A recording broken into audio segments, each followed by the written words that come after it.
It is in line with this reality that we propose that all procedure for due process be completed within 60 days from the date of assenting the budget by the President of the Federal Republic of Nigeria.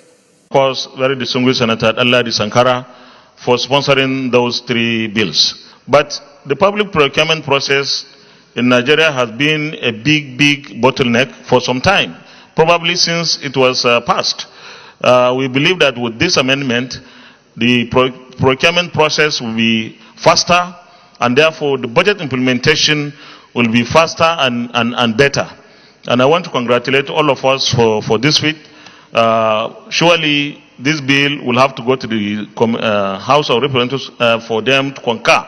And I had a discussion with the Honorable Speaker that they will concur with us before we go on our Christmas break, so that to give the executive everything they would require for them to implement the 2020 budget very successfully. Thank you very much, distinguished colleagues.